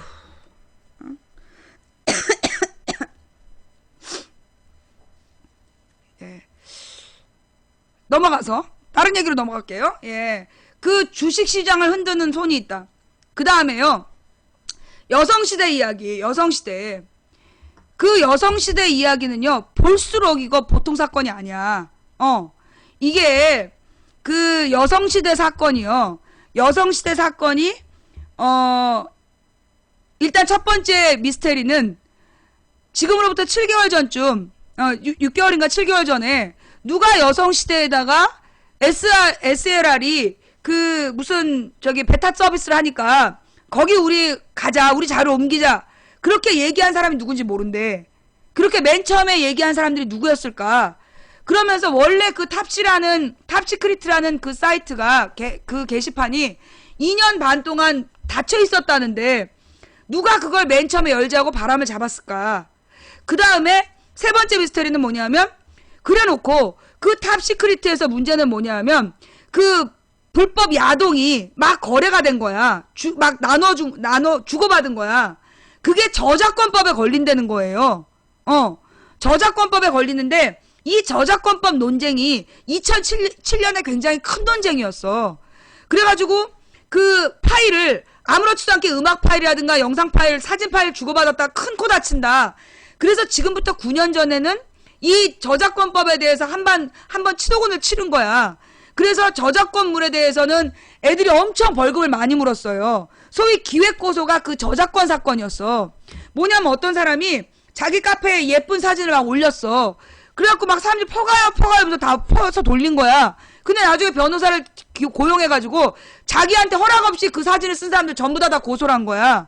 그리고 그 변호사가 그 사진에 그 사진을 전부 찾아갖고 어마어마하게 고소를 했어. 그 다음에 그 그 사람들한테 합의해 줄 테니까 합의금 내라. 그 사건이 지금부터 8, 9년 전에 꽤 큰 사건이었어요. 그래서 이 저작권에 대한 확실한 분위기가 그때 잡힌 거야. 그런데 지금 이번에 탑시크리트 사고가 난 친구들은 지금 20대 초중반이더만. 그래서 그 시절 사건을 모르는 거야. 그러니까 이 친구들이 초등학교 다닐 때, 초등학교 다닐 때 벌어진 일이라 그 저작권물을 함부로 건드리면 안 되는 거를 모르는 거야. 그러면서 지금 이제 그 저작권 위반 사안들에 대해서 대대적으로 지금 고소가 들어간 거야. 고발이 들어간 건데, 한마디로 얘네들이 지금 음란물을 퍼돌려서 걸린 게 아니라 저작권법 위반으로 걸려 들어간 거야. 그 저작권법 위반으로 고소했던 사람들과 그때도 뭔가 이상한 흐름이 있었거든? 그 팀이 다시 뭉친 것 같아. 이번 사건은. 그런데 문제는 뭐냐 하면, 내가 그랬잖아요. 나한테 악플 달았던 애들, 내가 나한테 악플 달았던 애들 1000명을 고소했어. 근데 걔네들이 악플을 달면서 어떤 생각을 했냐면 고소 안 당할 줄 알았다는 거야. 왜냐? 그 요원들이 고소 안 당한다고 그랬다는 거야. 이거 처벌 안 받는다고 막 다르라고. 악플 다르라고 막 동을 뜬 거야. 처벌 안 받는다고. 여러분, 우리 그 좌익교수 영상에도 나오잖아요. 이거 처벌 안 받는다고 했단께? 그거 나오잖아. 그게 국정원 직원이 한 말 아니야. 그거 악플 달고 그래도 처벌 안 받는다고. 그렇게 분위기를 띄운 거야. 그래가지고 애들이 아무 생각 없이 막 같이 덩달아 악플을 달았는데 내가 1000명을 딱 고소해버리니까 얘네들이 왜 자기만 고소당하냐고 그러는 거야. 너네만 고소당한 거 아니야. 고소 안 당한다고 그런 애들, 걔네들이 요원이야. 걔네는 고소 안 당해. 가짜 신분이기 때문에. 너네만 당하는 거야. 자, 이 얘기하니까 또 요원들이 나와가지고 지랄을 하고 있어요. 예. 자, 망치 부인의 주장에 대해서 한번 검색을 해봐. 국정원 절대시계 일배 검색해보고, 그 다음에 국정원 여직원 댓글 사건에 대한 검찰의 증거 목록 보고 좌익교수에 대해서 검색해봐봐. 그러면 거기서 뭘 할 수 있느냐? 국정원이 일베 같은 애들을 이용했다. 그리고 서로 막 그 악플을 막 다르라고 권장을 했다. 그러면서 했던 말이 뭐냐? 처벌 안 받는다고 했다는 거야. 우리도 직접 봤잖아. 처벌 안 받는다고 했다 이런 말을. 그런데 지금 탑시크리트 안에서 그 야동을 주고받은 애들 사이에 이거 처벌 안 받는다고 누가 계속 그런다는 거예요. 그래서 애들이 설마 이렇게 많은 사람을 피해자로 만들겠냐. 이거 처벌 안 받는다 그러고 있다는 거야. 너네 처벌 받아. 그 저작권법 위반으로 야동을 저작권 위반해갖고 니들끼리 그냥 막 주고받잖아. 그거 처벌받아. 그러면 처벌 안 받는다고 그런 애들이 요원이야. 너네 그거 그 저작권법 탑시크리트에서 주고받은 자료들로 처벌 안 받는다라고 글 쓴 애들이 요원이라고. 걔는 처벌 안 받아. 내가 잡아봤다니까. 내 딸을 납치 성폭행 살해하겠다, 토막 살해하겠다 새끼들을 잡았는데 처벌 안 받았어. 그 새끼들이 포항 주부들의 주민번호를 도용했기 때문에 처벌할 수 없대. 주민등록법 위반까지 했으니까 가중처벌해야지. 처벌 안 한다니까? 무슨 얘기인지 알겠어요?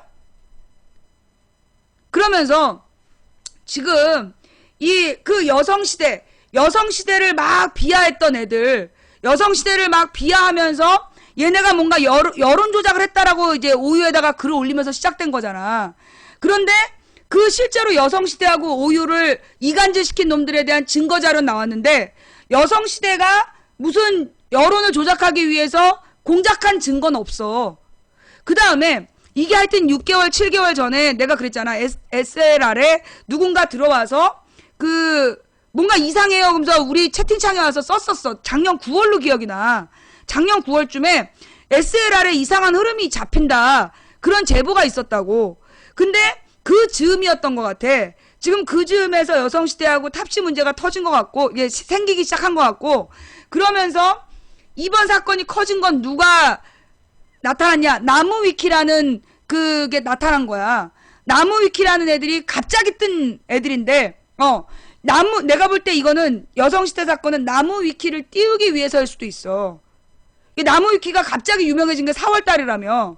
그러니까 작년 9월부터 뭔가 인터넷 여론을 여론 몰이를 하려는 작전이 시작이 된 거야. 얘네가 내가 그랬잖아. 옛날에는 아고라 같은데, 그러니까 서프라이즈에서 옛날에 2004년에는 서프라이즈에서 하다가 서프라이즈를 망하게 했어. 망하게 할 때 그 요원들을 시켜가지고 막 야한 자료들 올리고 그래서 사람들 다 떠나게 하고 그래서 서프라이즈 망하게 하고 그 다음에는 2005년 6년에는 특별히 뜬 사이트가 없고 대대적으로 국민연금 반대운동 논쟁을 일으켰고 그리고 2006년 정도에는 아고라가 그때부터 뜨기 시작해. 그래서 2006년, 7년, 8년까지 아고라가 생겨서 8년이 최고 정점을 찍어 아고라에서. 그 다음에 아고라를 망가뜨릴 때도 똑같은 방법을 썼고 그 다음에 아고라 다음에 DC 갤러리에서 무슨 각 갤별로 이제 활용을 하다가 정사갤 뜨고 그러니까 정사갤이 2004년에 떴다가 망하고 그 다음에 코갤 띄우고 그리고 뭐 야갤 그러다가 무도갤도 한번 떴다가 가라앉고 그러다가 DC에서 애들이 쭉 나와가지고 타진요 만들고 그 다음에 타진요가 깨진 다음에 미관스 만들고 그 다음에 미관스가 사라진 다음에 일베 띄우고 그런 거거든. 이게 얘네들의 쭉 인터넷 여론 몰이를 한 역사야. 그래서 어떤 특정 사이트를 막 띄워. 동시에 어떤 사이트를 막 띄운 다음에 그 사이트에서 여론 조작을 해. 야, 이 얘기하니까 또 왔어. 어제 왔던 간장공장이 또 왔어요. 예. 지금 여론 조작, 그러니까 지난 9월부터 얘네들이 뭔가 공작을 했다. 왜냐? 작년 9월 정도부터 일베가 거의 가동이 안 됐어. 작년 9월부터 일베가 거의 가동이 안 되면서 뭔가 새로운 사이트를 띄우려고 그래갖고 보배드림을 계속 띄웠던 거야. 얘네가 보배드림을 막 띄우려고 그랬는데 그 국정원 여직원이 보배드림에서도 작업했던 게 들통이 났잖아. 그러니까 보배드림도 안 먹힌 거야. 그러니까 다시 일베를 띄우려고 지금 SBS에서 SBS 사고 이거 고의로 내는 거잖아. 그거는 가짜로 낼 수가 없는 거야. 일베 자료가 SBS에 나오는 거가 전부 다 목적이 뭐냐? 일베를 되살리려는 거야. 이 국정원에서 그동안 투자해놓은 게 있기 때문에 일베를 지금 되살리려고 계속 일베 사고를 치는 거야. 그리고 언론의 주목을 받게 하고, 근데 얘네들이 이제 나무위키라는 거를 이제 띄웠어. 그래갖고 4월 달부터 나무위키가 마치 굉장히 객관적으로 뭔가 정보를 주는 것처럼, 사실은 나는 나무위키를 몰랐어요. 나는 나무위키라는 게 있는지도 몰랐고, 여성시대 사태도 몰랐어. 그런데 그 SLR에서 뭔가 이상한 흐름이 감지돼요. 라는 것만 기억이 날 뿐이야. 그런데 이번에 이런 일이 터지면서 지금 찾아보니까, 나무위키라는 거에 글을 올리는 애들의 문투가 옛날에 정사겔에서 글 썼던 애들 문투야. 정사겔하고 타진요. 정사겔하고 타진요에서 글 썼던 문투가 나와. 글에는 글도 지문처럼 그 성향이 나온단 말이야. 그러면서 이 나무위키가 나에 대해서 막 띄우다가 내가 지네들이 원하는 대로 안 움직여주니까 바로 나에 대해서 부정적인 거 올리고 연북계를 쉴드 쳤잖아. 예. 그러니까 이게 지금 보니까 이게 매번 인터넷 여론 조작을 한 거야. 내가 볼 때 미권스가 그렇게 만들어진 거야. 박원순 시장 선거 다음에 미권스를 조직적으로 그렇게 띄워서 선거용으로 이용했어. 그러니까 내년 총선용 그 사이트를 띄울 거라고 보여. 뭔가 그 작업을 하는데 그걸 나무위키를 그렇게 쓰려고 그랬는지는 잘 모르겠는데 좌우지간 나무위키가 초장에 막 퍼진 거야. 여성시대 사건으로 막 퍼졌더라고. 예.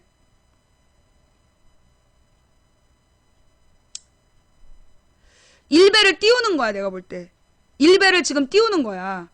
왜냐하면 그 자기네들의 작전 기지가 필요하고 약간 또라이들을 모아야 되거든. 또라이들을 모아서 분위기를 조성을 해야 되는데, 그러니까 이 여성시대 사건 내가 맨 처음부터 그랬잖아. 이거 뭔가 이간질이다. 국정원 직원들이 쓴 글을 보면요, 3가지예요. 그 국정원 직원의 여론 조작한 내용이 3가지인데 하나가 여성비하, 2번째가 노통비하, 3번째가 호남비하야. 그 3가지가 국정원에서 작업했던 내용이라니까. 지금 여성시대도 그 중에 하나잖아. 여성비하. 여성비하는 그 글을 계속 국정원 직원들이 인터넷상의 여론을 만들어 왔다고. 그 내용을 잡힌 거 아니야. 국정원 직원들 그 여론 조작했던 내용에 보면 여성비하 세력으로 그 야당의 여성 의원들에 대한 온갖 성적인 모욕들 막 써대면서 여성비하를 했어. 그 다음에 노무현 대통령과 문재인을 엮어갖고 노통비하. 가 걔네들의 또 하나의 작전이었고, 또 하나가 홍어 전라디언 다 죽여야 된다 이러면서 호남비하. 그게 걔네들의 작전 내용이었단 말이야. 그 연장이야. 그러면서 지금 그럼 왜 걔네들이 오유하고 여성시대를 이간질을 시켰을까? 지금 현재 일베는요, 거의 움직임이 파악이 안 돼요. 일베는 움직임이 파악이 안 돼. 왜냐하면 사람들이 안 움직여. 지금 일베 같은 데는 그러지 않아요? 지금 일베에 올라오는 글도 별로 없고 클릭 숫자도 별로 안 나온대. 그러니까 일베는 거의 애들이 안 가는 거야. 옛날에는 애들이 그냥 재미삼아 처음에 갔던 거야. 그런데 일베와 국정원의 관계가 밝혀진 다음에 2013년에 이렇게 밝혀졌어. 그 뒤로 일베가 차분히 이제 꾸준히 죽기 시작한 거야. 그래서 이 일베가 그 지네들이 원하는 대로 애들이 안 모이니까 뭔가 막 엽기적인 뉴스를 계속 만들어내서 일베로 애들을 끌어들이려고 했는데 그나마 그게 2013년까지 유지가 됐어. 그런데 14년에 일베가 뚝 끊겨. 뭘로? 세월호 사건으로. 세월호 사건 터진 다음에 일베에서 어묵 막 이런 거 올렸잖아. 그런데 사실은 그게 철없는 중고등학생들을 꼬시려고 만든 사이트인데 애들이 이 중고등학생들도 세월호 문제가 이게 남 일이 아니구나 싶은 거야. 그래서 내가 볼 때는 중고등학생들이 일베에 발을 끊기 시작한 게 세월호 이후야. 세월호 이후에 중고등학교 애들이 일베를 안 가버렸어. 그러면서 그러니까 일베가 안 되는 거지. 장사가 안 되는 거야. 일베를 통해서 일베파리가 안 되는 거야. 뭔가 문제를 일으켜놓고 일베한테 다 덮어씌우려고 그랬는데 일베 애들이 안 가는 거야 지금. 그래서 뭔가 딴 데로 뭘 펴야 되는 거야 지금. 작전을 필 공간이 필요한 거야 지금. 예. 그래서 지금 뭔가 사이트를 계속 만들고 있는 거라고. 그러면서 요원들이요, 이거 처벌 안 받는다라고 얘기하는 거 믿지 마. 그거 지네는 처벌 안 받아. 우리 방송에 와가지고, 예, 누가 정부의 음모라 그랬어? 내가 정부란 말 한마디라도 했어? 내가 정부란 말 한마디라도 했어? 왜 이렇게 그 편향적으로 들어?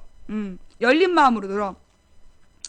우리 아프리카에 찾아와가지고 내 딸을 납치 성폭행 토막살해하겠다는 놈들이 있어갖고 그놈 새끼들을 내가 고소를 했단 말이야. 그때 그놈들이 자기네들 고소 안 당한다, 이거 처벌 안 받는다 이러면서 막 그랬어. 그런데 그때 걔네들이 한 7명인가 돼. 그리고 12명인가가 덩달아서 막 댓글을 달았어. 12명은 다 잡혔어. 그 7개 아이디는 처벌 안 받았고. 왜? 그거는 특정 잡을 수 없는 아이디야. 잡을 수 없는 아이디니까 지네는 못 잡는다 그러는 거고, 나머지 처벌받은 애들은 처벌 안 받는다는 말 듣고 글 썼다가 잡힌 거야. 예. 그래서 지금 뭐 여성시대 문제를 계속 물고 늘어진 놈들이 있는데, 좌우지간 그 여성시대에서 그 탑시크리트 동영상 자료 때문에 처벌 안 받는다고 얘기한 놈들 그 뒷조사해야 돼. 처벌 안 받는다 그러면서 내가 볼 때는 그래서 아무 조치도 취하지 않는 거야. 나중에 대대적으로 뭐 고소사건 터지게 하려고, 멘붕시키려고. 절대 그런 말, 고소 안 당한다라는 말 믿지 말고 조치를 취하세요. 누가 절절하게 그 부탁을 좀 해갖고 와서 내가 이 말을 하는 거야. 잡을 수 없는 아이디가 있나? 있어요. 내가 그랬잖아. 내가 2번 고소했어. 2012년, 14년 2번 고소했는데 못 잡았다니까? 내 딸 토막살이 하겠다는 놈들 못 잡았어. 둘 다 포항 주부들의 주민번호를 도용해서 부천 일대에서 PC방에서 글을 썼기 때문에 범인을 잡을 수 없대, 씨발. 부천 일대 PC방에서 댓글 달았다는 얘기는 어느 PC방에서 글 달았는지 화면까지 확보했다는 얘기야. 안 잡는 거야. 포항 주부들의 주민번호를 도용했기 때문에 포항 주부들이 무죄라고 하면서 안 잡는다니까? 이거 사실이야. 있는 사실만 얘기하는데, 뭐가 선동이야, 선동은. 예. 잡을 의사가 없는 거지. 예. 포항 주부들의 주민번호를 도용했다고, 포항 주부들의 주민번호를 도용했기 때문에 잡을 수 없대. 씨발, 지랄하는 거지. 내가요, 그 PC방의 체제를 알아. 왜냐면 옛날에 어떤 사람이, 내가 아나, 어떤 사람이 PC방에서 글 올린 것 때문에 잡혔다고. PC방에서 글을 올리잖아. 그러면 그 PC방에는 의무적으로 CCTV를 달아야 돼. 그리고 이 PC방에서 글을 쓸 때 반드시 어떤 어느 글을 쓴다라는 거를 뭐 카드 같은 걸 꽂아야지 글을 쓸 수 있잖아. 그게 전부 다 그 작업을 한 사람에 대한 자료가 남는 거야. 그래서 CCTV 자료도 그거 의무적으로 보관하게 되어 있고, 그걸 PC방에서 만약에 누구에 대해서 명예훼손 글 들었다, 그거 다 잡혀요. 근데 안 잡는 거지. 안 잡는 거야. 예.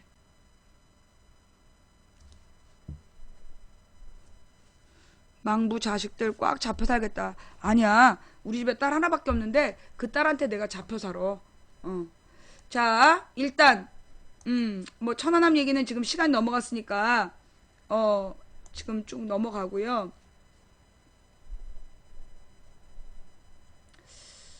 이게 볼만한 자료는 되게 많은데 지금 시간이 5시 10분이야. 내가 이제 방송을 이제 그만 접어야 될 때라서 내가 너무 오래 하면 안 돼. 됐다. 이 정도? 예. 요만큼만 하고, 오늘 망치 부인한테 꼭 듣고 싶었던 얘기 있어요? 예. 오늘 망치 부인한테 꼭 듣고 싶었던 이야기. 예. 아프리카의 상주예요. 내가 그랬잖아. 세월호 사건 당일에 오전 11시 반경이야. 오전 11시 반이면 그 구조된 사람들이 아직 팽목항으로 오지 않은 시간이야. 누가 구조됐고 누가 살고 죽었는지 알 수 없는 시간대라고. 그런데 그때 오전 11시에 우리 방 채팅창에 승무원과 선장만 도망갔다고. 선장과 선원들만 도망갔대요. 3명이 글을 썼어. 그래서 내가 뉴스를 찾아봤는데 없었다고, 그 시간에. 그래서 내가 질문을 해. 야, 뉴스에 안 나왔는데 너네 어떻게 알아? 그렇게 내가 질문을 했다니까? 그 시간이 11시 반이야. 걔는 어떻게 알았냐고. 선장과 승무원이 도망갔다는 걸 그때 그 해경 말고는 몰랐어. 그리고 그 배에 타고 있던 사람들은 모바일을 할 수가 없었다. 배가 가라앉아 버렸기 때문에 모바일을 할 수가 없었던 시간이야. 사실을 알 수가 없는 시간인데 그때 걔네들이 어떻게 알고 그런 글을 썼냐고. 그 다음에 그 말을 증명하듯이 뉴스가 나왔어. 한참 지난 다음에 뭐 돈을 말렸다는 둥? 예.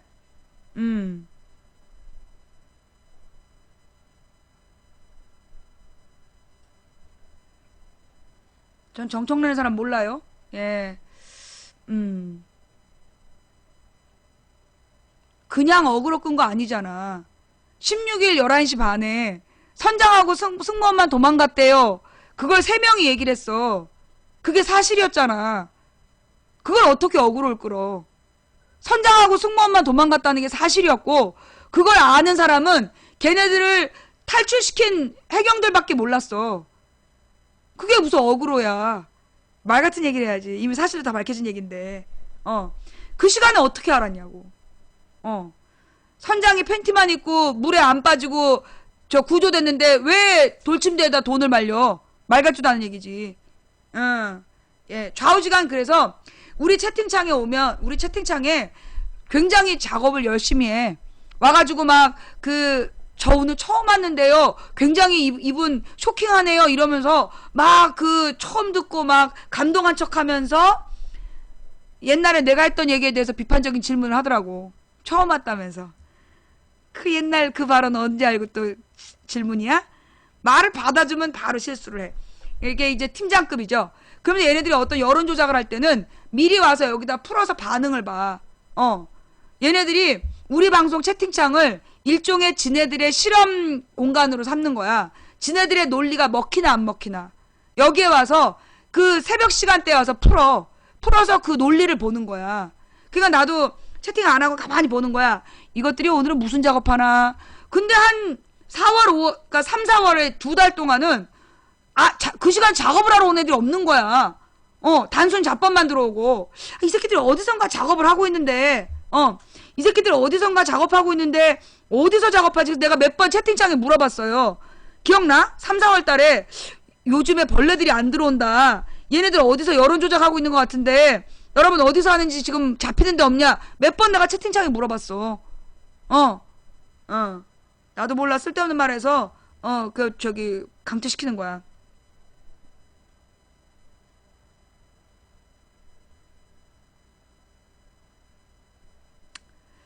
천안함 폭침 사건을 북한에서 천안함 폭침 사건을 공동 조사하고 세계 가는 앞에서 증명하자는데 어떻게 생각하세요? 아니 나한테 왜 그걸 물어봐? 박근혜한테 물어봐. 박근혜 생각은 어떤지. 아이 너희들을 가끔 보면 내가 대통령인 줄 알더라? 나 그냥 주부야. 얘네들이 진짜 눈치가 없어. 아무거나 막 나한테 물어보고 그래. 아니 내가 천안함을 북한에서 천안함을 공동조사하자 나한테 그랬겠냐? 아이고 박근혜한테 한 얘기겠지. 그리고 나한테 물어보고 그래. 나는 거기에 대해서 내가 생각을 있으나마나 무슨 상관 있어. 내가 정치적인 부분에 대해서 박근혜보다 많이 하는 것 같으니까 막 나한테 다 물어보면 되는 줄 아는데 그건 박근혜한테 물어봐. 예. 자. 오늘 방송은 어떻게 보셨어요? 예. 오늘 방송 어떻게 보셨는지 모르겠네요. 예. 사실 지금 제가 오늘 방송하면서 느꼈던 건 뭐냐면, 우리 국민들이 너무 우울해. 그죠? 예. 답은 안 보이고, 너무 우울하고, 그래서 우리 국민들이 굉장히 많이 지쳐있는 것 같아. 너무 많이 지쳐가지고, 뭐라 그러나, 의지를 상실하는 것 같더라고. 그래서 오늘 망치 부인의 방송은 좀 최대한 즐겁게, 투쟁은 즐겁게 하려고 애썼어. 근데 전달됐나 모르겠네. 사실 내가 뭐 즐겁게 투쟁할 만한 수준은 못 돼. 요즘 우울하죠? 막 무기력하고 해도 안 될 것 같고 우리가 뭘 어떻게 해도 변화될 것 같지 않은 생각 때문에 막 분노가 일으켜지죠. 그게 우울증이야. 내가 아무리 어떤 노력을 해도 상황이 변하지 않을 거라는 절망감에서 오는 분노, 그게 우울증이래. 지금 우리가 모두 우울한 거야. 그럼 이 우울함을 극복하는 방법은 뭐냐면 감사함이야. 감사함을 통해서 우울증을 극복할 수 있어요. 그럼 뭘 감사해야 되나요? 내가 있잖아. 다 죽어가도 방송만 키면 폴싹 살아나는 망치 부인이 있잖아. 예. 그 세상의 모든 종편과 쓰레기 방송들이 여러분의 시야를 어둡게 해도, 그리고 그 끊임없이 수만 명의 이 요원들이 여러분의 눈과 귀를 그 막고 뻘소리를 해대도 언제든지 찾아오면 내가 이렇게 바른 길을 안내하잖아. 내가 있다는 것을 감사히 여기고 나를 여러분에게 보내주신 하나님께 감사하고 그 감사하면서 시작하는 거지. 그러면서요, 예, 사실 우리가 절망하고 좌절하는 또 근본은 뭐가 있냐? 우리 욕심이 있는 거야. 너무 빨리 쉽게 뭔가 얻으려고 하는 거. 그래서 우리가 빨리 절망하는 거예요. 때는 하나님이 정하신다고 그랬어. 우리는 날마다 똑같은 마음으로 기도하는 거야. 내가 2007년 11월에 처음 방송을 접었지. 이런 인간들한테 내가 4시간 1분 1초라도 쓰는 건 등신이다. 그러나 어떤 애가 날마다 나는 망치 부인이 돌아와야 된다고 생각한다고 중학생이 글을 쓰는데 그야 그 애가 계속 글을 쓰는 거야. 2달 넘게, 3달 동안. 그래서 내가 2월달에 돌아와서 2008년 2월달에 그리고도 수시로 들어봤지. 아우, 이 인간들한테 내가 4시간 1분 1초 있으면 내가 등신이다. 내가 망치 부인이야 등신 부인이다 이러면서 내가 접었는데 매번 돌아올 수밖에 없었어. 여기서 같이 길을 찾아야 된다는. 그러다 내가 이제 감옥을 딱 갔다 온 다음에 접겠다는 생각은 접었지. 접겠다는 생각을 접었어. 그러면서 이제 생각하는 거야. 내가 날마다 그러니까 늘 실망하고 절망하고 했지만 결국 돌아보면 지난 9년 동안 우리 대한민국 엄청 변했어요. 지난 9년 동안 정말 많이 변했어. 2007년에 내가 민주주의를 얘기했다고 나한테 미친년이라 했는데 지금은 그런 얘기 안 하잖아? 2008년에 내가 시위보다 선거가 중요하다 할 때 나더러 미친년이라 했어요? 지금 그런 얘기 안 하잖아? 2009년에 그 투표를 똑바로 해야 된다고 얘기했고 나한테 또 미친년이라 했지만 지금 그런 얘기 안 하잖아? 2010년부터 내가 이 야권 통합을 얘기하고 후보 단일화를 얘기할 때 그때 나한테 민주당 빠순이라고 쌍욕을 했지만 지금 그런 얘기 안 하잖아. 많이 변했어. 내가 이 언론이 나쁜 짓을 했고 이 국정원이 공작을 했다는 얘기를 그렇게 오래 했지만 나한테 전현이 미쳤구나 했지만 결국 증명됐잖아? 그래서 나는 그 김대중 대통령께서 하셨던 그 말씀이 맞는 것 같아요. 그래도 역사는 발전한다. 그 김대중 대통령의 마지막 말씀이 어쨌거나 인생은 아름답고 역사는 발전한다. 그래도 역사는 발전한다인가? 예. 그 힘든 삶을 산 김대중 대통령의 마지막 말씀이 어쨌거나 인생은 아름답고 그리고 역사는 어쨌거나 발전한다. 저는 그 말이 맞는 것 같아요. 우리가 지금 지치고 힘든 건 너무 빨리 열매를 얻으려고 그래서 그래. 아직 꽃도 안 핀. 아니, 그러니까 솔직히 지금 이제 밭을 갈고 거기에다가 이제 씨앗을 뿌려서 이게 나무가 자라나서 꽃이 피고 열매를 맺어야 우리가 열매를 따잖아. 근데 우리가 지금 밭도 안 간 상태에서 시발시발 그러고 있는 거야. 내가 아무리 노력해도 나아질 것 같지 않아. 일단 밭을 갈자고. 일단 밭을 갈고 좋은 씨를 심어서 그 씨가 자라나는 나무에다가 물을 잘 주고 영양분을 우리가 똥오줌을 잘 뿌려가지고 얘가 쑥쑥쑥 자라서 좋은 열매를 맺을 수 있도록 우리가 노력한 다음에 절망해야지. 아직 우리는 밭을 안 갈았어. 갈지 않은 밭을 보면서 우리는 방법이 없다고 절망하고 있는 거야. 나는 앞으로 이제 그 야당은 관심을 끄기로 했잖아. 야당은 관심이 없기 때문에 야당이 없다고 치고 앞으로 30년의 독재가 발생했을 때 우리가 어떻게 싸워나갈까? 그걸 중심으로 고민하는 거예요. 결론은 뭐가 변해야 되냐? 국민이 변해야 돼. 우리 국민이 그 정치인을 보는 안목이 변해야 되고 정치인을 선별해서 평가하는 기준이 변해야 되는 거야. 한 사람의 카리스마에 집중하는 정치는 끝내야 돼요. 예.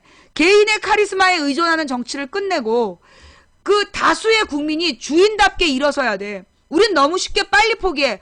여러분 지금 망치부인 방송 보다가요. 아우 답이 없어요. 그리고 방송 안 보고 막 그러잖아.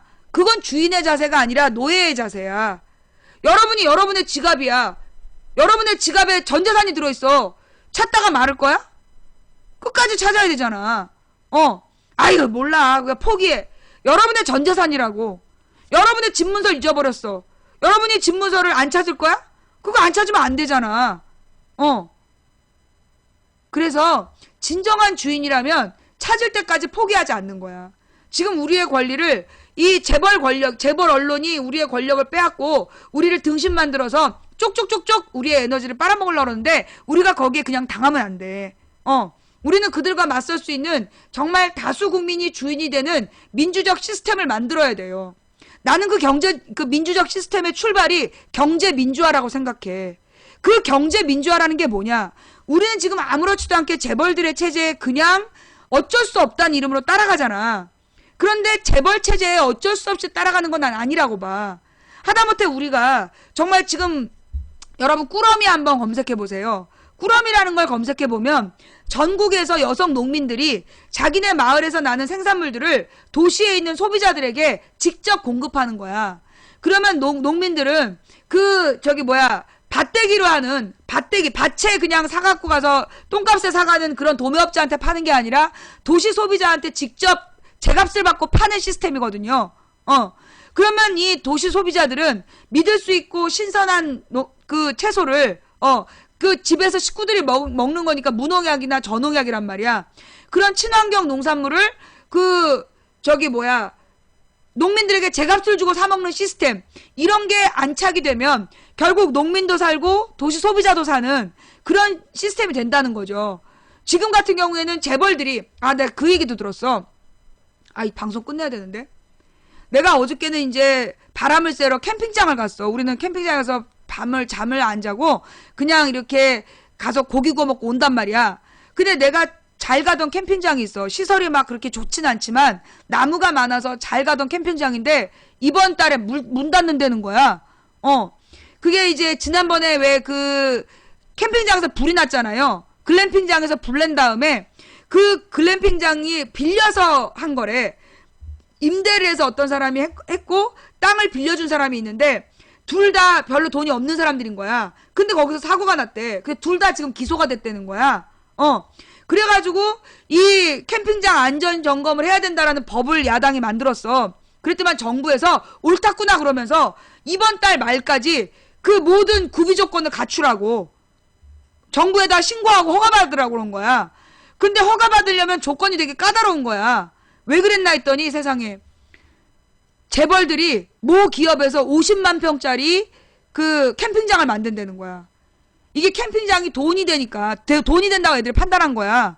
그래서 지금 대기업이 지금 뭐 50만 평짜리 캠핑장을 만들고 있대. 그래서 작은 중소 캠핑장들을 지금 싹 문 닫게 하는 거야. 얼마나 나쁜 새끼들이에요. 그들은 정말 돈이 된다라면 정말 쌀 한 톨까지 다 뺏어간다니까. 서민들이 뭐 먹고 살 길을 안 주는 거야. 그러면 우리는 어떻게 해야 돼? 그런 대기업 물건은 사면 안 되지. 대기업에서 만든 캠핑장 가지 말아야 되고, 이 국민들이 뭔가 대책을 세워야 되는데, 이건 어떻게 해야 되느냐. 나는 근데 그걸 시작하려면 우리가 근본을 바꿔야 돼. 내가 그 근본을 바꾸기 위해서 요즘에 공부 중이에요. 특히 여러분들 권해드리고 싶은 게, 동양고전을 읽읍시다. 예, 동양고전. 우리나라에서도 일찍이, 진짜 이 3000년의 지혜가 동양고전 속에 있어요. 그 3000년의 지혜가 응축되어 있는 동양의 이 고전들을 읽으면서 우리는 과거를 보는 기준을 잡고, 그래서 과거의 사건들이 현재에 어떻게 영향을 미치는지를 찾아낸 다음에 미래의 대안을 찾아야 되는 거야. 그걸 지금부터 우리가 해야 돼요. 우리의 철학을 바로 세우고, 우리의 인간관계를 회복하고, 인간들의 신뢰의 관계를 회복해가고, 사랑과 나눔의 미래를 준비하는 우리 방송이 되었으면 좋겠어요. 예. 너무 꿈이 원대하잖아. 아이 뭐 꿈인데 뭐 꿈꾸는 것도 허락받아야 됩니까? 한번 꿔보는 거지. 우리가 언제 갈만한 길이라서 가나? 가야 할 길이라니까 가지. 한 사람이 꾸는 꿈은 꿈일 뿐이지만 100인이 꾸고 만인이 꾸면 현실이 된다던데. 안 그래? 된다고 믿든 안 된다고 믿든 당신의 믿음대로 된대. 근데 누군가 정말 간절히 소망하면 온 우주가 그의 소망을 위해 움직이기 시작한다. 예. 자, 여러분, 오늘도 함께 해주셔서 대단히 감사합니다. 오늘 시청해주신 모든 분들께 감사드리고요. 아까 최고 3,300명이 넘게 시청했는데 추천은 3,050이야. 끝까지 300명은 추천 안 하고 튀었어. 그래, 니네가 빤스에다가 녹색 썰살 한번 질펀하게 쏴봐야 정신 차리지. 사랑하는 사람하고 붕가붕가 하면서 침대가 그냥 녹색 설사물로 쫙 물들어봐야 정신 차리지. 자, 지금까지 망치부인이었어요. 추천해주신 3,103분께 감사드립니다. 시청해주신 모든 분들께 감사드리고요. 처음부터 끝까지 시청해주신 여러분께 더욱더 감사드리고, 오늘 망치부인 생일이라고 후원해주신 모든 분들께 감사드리고, 생일인지 모르고 후원하셨던 분들께도 모두 감사드리고, 각 방에서 고생하신 매니저님들 수고하셨습니다. 그리고 이 방송을 녹음 녹화 떠서 팟캐스트와 유튜브에 올려주시는 여비고님, 풍행국님, 참세상 세월호님 대단히 감사합니다. 다음 방송은 내일 낮 2시에 만나요.